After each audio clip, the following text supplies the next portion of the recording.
যোৰহাট চিৰতীয়া গাঁৱৰ বিশিষ্ট সমাজকৰ্মী স্বৰ্গীয় জীৱন চন্দ্ৰ শৰ্মাৰ পবিত্ৰ আদ্যস্বাৰ্থত স্মৃতিগ্ৰন্থ শ্ৰদ্ধাৰ্ঘ্য উন্মোচন কৰি বিশিষ্ট সাহিত্যিক সমালোচক হেমচন্দ্ৰ শইকীয়াই। শিক্ষক অচিন্ত শৰ্মাই আঁতৰা অনুষ্ঠানটিত অতিথি হিচাপে উপস্থিত থাকে পোহৰ লাইব্ৰেৰীটোৰ মুখ্য সম্পাদক অমৰ বৰুৱা। সভাৰ আৰম্ভণিতে জীৱন চন্দ্ৰ শৰ্মাৰ প্ৰতিচ্ছবিত বন্তি আৰু পুষ্পাঞ্জলি প্ৰদান কৰে তেখেতৰ পত্নী লিলি শৰ্মাই।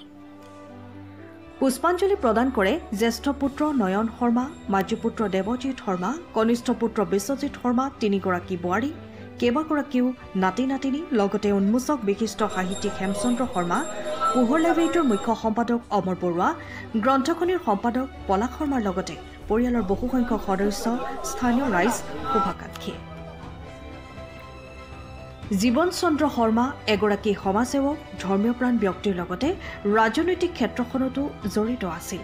তেওঁ স্থানীয় চিৰতীয়া গাঁও হৰি মন্দিৰ, সাৰ্বজনীন পূজা মন্দিৰৰ লগতে বিভিন্ন সামাজিক অনুষ্ঠানত জড়িত আছিল। উন্মোচক হেমচন্দ্ৰ শইকীয়াই জীৱন চন্দ্ৰ শৰ্মাই সামাজিক ক্ষেত্ৰখনত কেনেকৈ জড়িত হৈ সেৱা কৰিছিল, লগতে এজন অমায়িক স্বভাৱৰ ব্যক্তি আছিল বুলি সভাত বক্তব্য আগবঢ়ায়।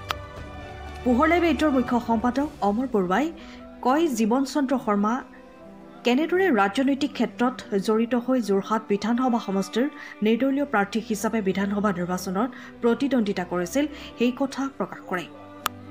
1955 চনত জন্মগ্ৰহণ কৰা জীৱন চন্দ্ৰ শৰ্মা যোৱা 1 মে'ত হঠাৎ শাৰীৰিক অসুস্থ হৈ মৃত্যু হয়। সমাজৰ বাবে সেৱা কৰি ভালপোৱা, কঠোৰ পৰিশ্ৰম কৰা জীৱন চন্দ্ৰ শৰ্মাৰ মৃত্যুত বিদেশী আত্মাৰ চিৰশান্তিৰ বাবে ভগৱন্তৰ ওচৰত প্ৰাৰ্থনা জনাইছোঁ।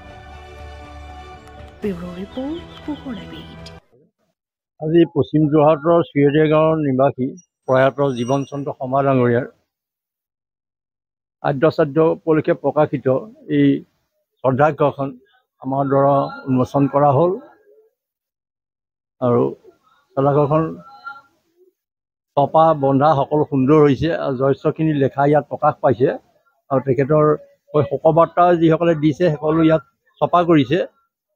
আৰু জীৱন চন্দ্ৰ শৰ্মা এই অঞ্চলৰ পশ্চিম যোৰহাট অঞ্চলৰ এজন বিশিষ্ট সমাজকৰ্মী আছিল, ৰাজনৈতিকভাৱে সচেতন ব্যক্তি আছিল, বিভিন্ন অনুষ্ঠান প্ৰতিষ্ঠানত জড়িত থকাই নহয়, এবাৰ তেখেতে স্বাধীনভাৱে ইণ্ডিপেণ্ডেণ্টলি বিধানসভাৰ কাৰণেও সদস্যত MLA প্ৰতিযোগিতা আগবঢ়াইছিলে। অঞ্চলটোৰ সকলো অনুষ্ঠানৰ লগত জড়িত আছিল আৰু তেখেতৰ সেইকাৰণে আজি শ্ৰদ্ধাঞ্জলি অনুষ্ঠানত সকলোৱে তেখেতক শ্ৰদ্ধাঞ্জলি জনাই তেখেতৰ গুণানুন কীৰ্তন কৰিছে আৰু তেখেতক আমি হেৰুৱাৰ কাৰণে সকলোৱে দুখ প্ৰকাশ কৰিছে। মোৰ ফালৰ পৰাও দুখ প্ৰকাশ কৰিছোঁ এই স্মৃতিগ্ৰন্থৰ শ্ৰদ্ধাৰ্ঘ্যৰ উন্মোচক হিচাপে। আৰু এই সময় সুযোগতে তেখেতৰ আত্মাই চিৰশান্তি লাভ কৰক, এইটো আমি কামনা কৰিছোঁ। আৰু এই পৰিয়ালটোৱে বা অঞ্চলটোৱে তেখেতৰ আদৰ্শ আগবঢ়াই লৈ যাওক, তেখেতৰ আদৰৰ কামখিনি আগবঢ়াই লৈ যাওক, তাকে আমি কামনা কৰি পুনৰবাৰ তেখেতলৈ শ্ৰদ্ধাঞ্জলি জনাই বক্তব্য সামৰিছোঁ। ধন্যবাদ। ঠিক আছে। প্ৰয়াত জীৱন শৰ্মাদেৱ মোৰ নিজৰ দাদা হয়। তেখেতৰ স্মৃতিখিনি মই কাহানিও পাহৰিব নোৱাৰোঁ। 1992-93 চনৰ কথা। আমি তেতিয়া সদৌ অসম ভিত্তিত আমাৰ মইনামেলৰ আমি এখন সদৌ অসম ভিত্তিত একাংক নাট প্ৰতিযোগিতা পাতিছিলোঁ, যিটো কাৰণে আমি বহুত আৰ্থিক সমস্যা ভুগিছিলোঁ। সেইদিনাখন জীৱন দাৰ ওচৰলৈ মই আহিছিলোঁ। তেওঁ মোক ক'লে বোলে তই চিন্তা নকৰিবি, আমাৰ তেতিয়া গাঁৱৰ ৰাস্তা পথ ইমানেই বেয়া আছিলে যে সাংঘাতিক বোকা, আৰু অসমৰ বিভিন্ন ঠাইৰ পৰা আমাৰ ইয়াত মানুহ আহিবৰ কাৰণে আমি চিন্তা কৰিছিলোঁ কি কৰিম। তেতিয়া তেওঁ ONGC বেচিন মেনেজাৰ ওচৰলৈ মোক লৈ গৈ পেলাই এটা পুঁজি আনিলে, যিটো পুঁজিৰ কাৰণে আমি ইমান সুন্দৰভাৱে অনুষ্ঠানটো কৰিব পাৰিলোঁ। তাৰ পাছৰ পৰা প্ৰতিটো ৰাজহুৱা কাম লগতে আমাৰ প্ৰতিটো ঘৰৰ যিকোনো কথা পৰামৰ্শ আমাক বহুত সহায় কৰিছিলে, যিটো আজি খুব আন্তৰিকতা অনুভৱ কৰোঁ। আজি তেখেতৰ সকলো ঘৰৰ পৰিয়ালৰ সদস্য হৈ পেলাই তেখেতসকলে মোক আজি এখন সম্পাদনাৰ দায়িত্ব দিছিল। নাজানো মই কিমানখিনি সফল হ'ব পাৰিছোঁ।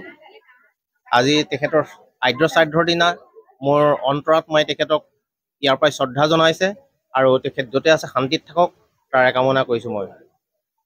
নমস্কাৰ, মই স্বৰ্গীয় দেউতাৰ ডাঙৰ বোৱাৰী 2009 চনতে প্ৰথম দেউতাক লগ পাইছিলোঁ। তেতিয়া আমাৰ বিয়া হোৱা নাছিল। দেউতা গৈছিল আমাৰ ঘৰলৈকো।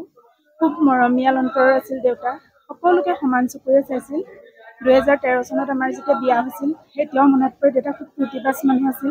নাচি বাগি মোক এখন ঘৰলৈ আদৰি নিছিল। আৰু আজি ইমান যে মানুহ হৈছে, সকলোৱে যে ইমান দেউতাক লৈ পেলাই উপস্থাপ দিছে, সেয়া দেউতাৰ আচলতে কৰ্মৰাজি।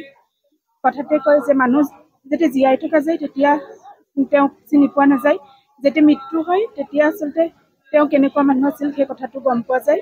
মৃত্যু এটা শিল্প, আৰু দেউতাৰ মৃত্যু শিল্পতকৈ কোনো গুণে কম নহয়। দেউতা খুবেই অতিথিপৰায়ণ, ধাৰ্মিক, মৰমীয়াল অন্তৰৰ আছিল। ৰাজনীতিৰ প্ৰতিও তেওঁ আছিল বহুত চখ আছিল ৰাজনীতিৰ প্ৰতিও। আজি এতিয়া গণনা চলি আছে, এতিয়া হয়তো দেউতা টিভিৰ সন্মুখত বহি থাকিলহেঁতেন, নাইবা মোবাইলটোকে চাই থাকিলহেঁতেন। গতিকে আজি বহুত মনত পৰিছে দেউতালৈ। যিসকল ব্যক্তিয়ে, সমাজৰ যিসকল ব্যক্তিয়ে দেউতাৰ এই স্মৰণিকাখন প্ৰকাশ কৰাত সহায় কৰি দিছে, তেওঁলোকলৈ মোৰ অন্তৰৰ পৰা কৃতজ্ঞতা প্ৰকাশ কৰিছোঁ। লগতে আজি এই স্মৰণিকা উন্মোচনৰ মুহূৰ্তত উপস্থিত থকা সাংবাদিক সকললৈ, আছাম প্ৰাইম, পোহৰ লাইভ তথা যিসকল বিশিষ্ট ব্যক্তি এই অনুষ্ঠানত উপস্থিত আছে, সকলোলৈকে মোৰ ধন্যবাদ তথা কৃতজ্ঞতা জ্ঞাপন কৰিছোঁ। আৰু দেউতাৰ বিদেহ আত্মাই যাতে স্বৰ্গত শান্তিৰে থাকে তাৰে কামনা কৰিছোঁ। ধন্যবাদ।